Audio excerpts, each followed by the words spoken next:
اعوذ باللہ من الشیطان الرجیم بسم اللہ الرحمن الرحیم السلام علیکم ورحمۃ اللہ وبرکاتہ۔ آج کا سوال کچھ اس طرح ہے، کیا میت کو ثواب پہنچتا ہے اور اس کے لیے قرآن خوانی کی شرعی حیثیت کیا ہے؟ یعنی جو ہم قرآن خوانی کراتے ہیں اس کا میت کو ثواب پہنچتا ہے یا نہیں؟ احادیث کی روح سے چند ایک چیزوں کا ثواب میت کو پہنچتا ہے جن کی تفصیل حسب ذیل ہے۔ کسی مسلمان کا اس کے لیے دعا کرنا بشرطے کہ وہ دعا ان آداب کو ملحوظ رکھتے ہوئے کی جائے جو قبولیت کے لیے ضروری ہے۔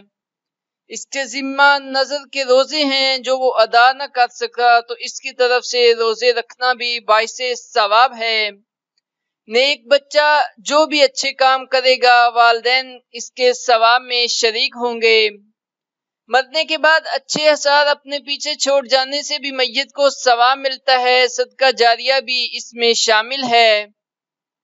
میت کے لیے قرآن خوانی کے ثواب کے متعلق ائمہ اربعہ کا اختلاف ہے۔ صحیح موقف یہی ہے، قرآن پڑھنے کا میت کو ثواب نہیں پہنچتا، البتہ قرآن پڑھنے کے بعد میت کے لیے دعا کرنے سے میت کو فائدہ ہو سکتا ہے۔ ہمارے ہاں اجتماعی طور پر قرآن خوانی ایک رواج ہے جس کا کوئی ثبوت قرآن و حدیث سے نہیں ملتا۔ اللہ تعالی ہم سب کو دین کی سمجھ بوجھ عطا فرمائے اور اس پر عمل کرنے کی بھی توفیق عطا فرمائے۔ جزاک اللہ۔